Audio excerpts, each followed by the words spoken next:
Foreign policy के तेवर इस बार इतने सख्त हैं कि शायद ही पहले कभी ऐसा देखा गया हो। तुर्की को जवाब देने के बाद अब भारत ने अपना पूरा ध्यान बांग्लादेश की तरफ मोड़ लिया है और इस बार कोई एक नहीं बल्कि 4 बड़े और सीधे एक्शन भारत सरकार ने बांग्लादेश पर एक साथ कर दिए हैं। कल की ही वीडियो में आपने जाना था कि कैसे यूनाइटेड नेशन को रोहिंग्या मुस्लिम और बांग्लादेशी शरणार्थियों पर भारत की कार्रवाई से दुख हुआ जब उन्हें भारत से निकाला जा रहा था और जेल में डाला जा रहा था। इस पर यूएन ने उल्टा भारत के खिलाफ ही जांच बैठा दी, लेकिन अब भारत भी पीछे हटने वाला नहीं है। इस बार भारत ने एक कदम और आगे बढ़ते हुए नॉर्थ ईस्ट के बॉर्डर को बांग्लादेश के लिए पूरी तरह सील कर दिया है। न सिर्फ लोगों का आना जाना रोका गया है बल्कि व्यापार तक ठप कर दिया गया है और ये तो सिर्फ शुरुआत है। इसके अलावा भी भारत सरकार ने बांग्लादेश के खिलाफ 3 और बड़े फैसले लिए हैं। पूरी डेवलपमेंट क्या है ये जानेंगे इस वीडियो में, लेकिन उससे पहले इस वीडियो को लाइक करें और चैनल को सब्सक्राइब जरूर करें। दरअसल भारत और बांग्लादेश के रिश्ते अब एक ऐसे मोड़ पर पहुंच चुके हैं जहां से वापसी आसान नहीं लगती। भारत ने बांग्लादेश से आने वाले कई प्रोडक्ट्स पर सख्त प्रतिबंध लगा दिए हैं और यह कदम सिर्फ नॉर्थ ईस्ट ही नहीं बल्कि पूरे देश की नीति के लिहाज से बेहद अहम माना जा रहा है। अब कुछ खास सामान बांग्लादेश से नॉर्थ ईस्ट के रास्ते भारत में दाखिल नहीं हो पाएगा। ये नया आदेश सीधे सीधे असम, मेघालय, त्रिपुरा, मिजोरम और नॉर्थ बंगाल के चांगरबांधा और फूलबाड़ी बॉर्डर पर लागू होगा। जिन वस्तुओं पर रोक लगाई गई है उनमें रेडीमेड कपड़े, लकड़ी का फर्नीचर, प्लास्टिक और पीवीसी से बने सामान, फ्रूट जूस और कार्बोनेटेड ड्रिंक्स, स्नैक्स, चिप्स और बिस्किट्स और सूती धागा यानी कॉटन यार्न शामिल हैं। हालांकि मछली, एलपीजी, खाने का तेल और क्रस्ट स्टोन जैसी जरूरी चीजों को इस दायरे से बाहर रखा गया है। इतना ही नहीं, अगर बांग्लादेश कोई सामान नेपाल या भूटान के लिए ट्रांजिट में भेज रहा है तो उस पर भी रोक लागू नहीं होगी। लेकिन बड़ा सवाल यही है, भारत को आखिर इतना कड़ा कदम उठाने की जरूरत क्यों पड़ी? वजहें सीधी हैं लेकिन चौंकाने वाली भी। भारत ने बांग्लादेश को हर तरह की सहूलियतें दी। नॉर्थ ईस्ट के रास्ते एक्सपोर्ट हो या फिर भारत की जमीन के जरिए तीसरे देशों तक माल भेजना, सब कुछ आसान किया गया। लेकिन बदले में बांग्लादेश ने दोस्ती के बजाय टेढ़ी चालें चलनी शुरू कर दी। भारतीय सामानों पर बिना टैक्स के भी अलग अलग तरह की रुकावटें लगाई गईं और नॉर्थ ईस्ट के बॉर्डर से उनका निकलना लगभग नामुमकिन बना दिया गया। इसका सीधा असर नॉर्थ ईस्ट की इंडस्ट्री पर पड़ा। नुकसान इतना गहरा हुआ कि अब भारत ने बांग्लादेश को उसी की भाषा में जवाब देने का फैसला कर लिया है। ये नॉर्थ ईस्ट भारत का वही हिस्सा है जो पहले से ही देश के बाकी हिस्सों से काफी हद तक कटा हुआ है। जब बांग्लादेश वहां अपने सस्ते प्रोडक्ट्स धड़ल्ले से भेजता है लेकिन भारत का माल वहीं अटक जाता है तो ये व्यापार नहीं बल्कि एक तरफा दबाव बन जाता है।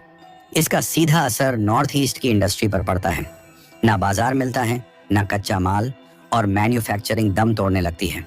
लेकिन मामला तब और भड़क गया जब बांग्लादेश की अंतरिम सरकार के सलाहकार मोहम्मद यूनुस ने बीजिंग में एक ऐसा बयान दे दिया जिसने दिल्ली की चिंताएं और गहरी कर दी। उन्होंने कहा, north east India land locked है और उसका इकलौता रास्ता बांग्लादेश ही है। और यही नहीं, उन्होंने ये भी जोड़ दिया कि बांग्लादेश अब चीन की अर्थव्यवस्था का गेटवे बनना चाहता है। भारत ने इस बयान को हल्के में नहीं लिया और अब जवाब सिर्फ शब्दों में नहीं, रणनीति और इंफ्रास्ट्रक्चर से दिया जा रहा है। सरकार ने एक नई इंडस्ट्री योजना को मंजूरी दी है। शिलोंग से सिलचर तक एक हाई स्पीड 4 लेन सड़क जिसकी लागत करीब 22,864 करोड़ रुपए होगी। ये सड़क न केवल नॉर्थ ईस्ट को भारत से जोड़ेगी बल्कि म्यांमार के रास्ते समुद्र तक भी पहुंच खोलेगी। Kaladan multi modal transit project के जरिए। साफ है, भारत अब किसी एक देश पर निर्भर नहीं रहना चाहता, खास तौर पर तब जब बांग्लादेश खुद भारत के रेडीमेड मार्केट से हर साल करीब $700 मिलियन कमाता है, लेकिन भारत के कॉटन यार्न को अब केवल समुद्री रास्ते से भेजने की इजाजत देता है। ये बदलाव अब सिर्फ व्यापार का हिस्सा नहीं बल्कि बड़ी रणनीतिक लड़ाई का संकेत है। इस पूरे विवाद का सबसे सीधा असर भारतीय यार्न इंडस्ट्री पर पड़ रहा है, जिसे अब भारी नुकसान उठाना पड़ रहा है। जवाब में भारत ने अब बड़ा फैसला लिया है। बांग्लादेश के रेडीमेड कपड़े अब सिर्फ कोलकाता और नहावा सेवा जैसे समुद्री बंदरगाहों से ही भारत में आ सकेंगे, लैंड रूट से नहीं। लेकिन बात यही नहीं रुकी। अब बांग्लादेश भी धीरे धीरे वही भाषा बोलने लगा है जो यूनाइटेड नेशन ने हाल ही में भारत के खिलाफ इस्तेमाल की थी। बांग्लादेश के गृह मामलों के सलाहकार ने भारत पर आरोप लगाया है कि वह कथित तौर पर अपने नागरिकों को जबरदस्ती पुश इन के जरिए बांग्लादेश में घुसाने की कोशिश कर रहा है। लेफ्टिनेंट जनरल मोहम्मद जहांगीर आलम चौधरी ने यह बयान तब दिया जब वे बांग्लादेश के सातखीरा जिले में तीसरे फ्लोटिंग बॉर्डर आउटपोस्ट का उद्घाटन कर रहे थे। उन्होंने साफ कहा कि अगर कोई भारतीय नागरिक अवैध रूप से बांग्लादेश में पाया गया तो उसे कूटनीतिक प्रक्रिया के जरिए भारत वापस भेजा जाएगा। यहां तक कि उन्होंने भारत पर यह भी तंज कस दिया कि बांग्लादेश कभी पुश इन नहीं करता, बल्कि अंतर्राष्ट्रीय कानूनों और डिप्लोमेसी के तहत ही हर मसले का हल निकालता है। पुश इन यानी वो प्रक्रिया जिसमें एक देश चुपचाप बिना सहमति अवैध प्रवासियों को दूसरे देश की सीमा में जबरन धकेल देता है। भारत के लिए यह बयान न सिर्फ कूटनीतिक तौर पर चुनौती है, बल्कि संकेत भी कि पड़ोसी देश अब नई चालों के साथ सामने आ रहे हैं। बांग्लादेश का आरोप है कि भारत ब्राह्मणबाड़िया बॉर्डर पर लोगों को जबरन उनकी सीमा में धकेल रहा है, जिसे बीजीबी ने नाकाम कर दिया। यूनाइटेड नेशन भी दावा कर चुका है कि भारत रोहिंग्या और बांग्लादेशी मुस्लिमों को जहाजों में भरकर समुद्र में छोड़ रहा है। अब बांग्लादेश भी यही रुख अपना रहा है, लेकिन असलियत यह है कि भारत ने अवैध घुसपैठियों को साफ अल्टीमेटम दे दिया है, देश छोड़ो और लौट जाओ। इनमें कई बांग्लादेशी खुद वापसी चाहते हैं, लेकिन उनकी सरकार ही उन्हें लेने को तैयार नहीं। अगर यूएन और बांग्लादेश को इतनी फिक्र है तो फिर यह जिम्मेदारी भी उठाएं। भारत अब और बोझ उठाने की स्थिति में नहीं है, और अगर ये लोग शांति से नहीं जाते तो मजबूरी में भारत को सख्त कदम उठाने ही होंगे। अब यूनाइटेड नेशन लगातार भारत को ही कटघरे में खड़ा कर रहा है और बांग्लादेश भी ऐसे ही बयान दोहरा रहा है। इसी बीच भारत ने बांग्लादेश बॉर्डर पर सिक्योरिटी काफी सख्त कर दी है।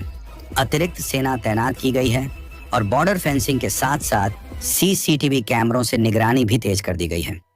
सेना को साफ आदेश है कि घुसपैठ की कोशिश पर तुरंत कार्रवाई की जाए, और बीते महीने कुछ लोगों पर कार्रवाई भी हुई है।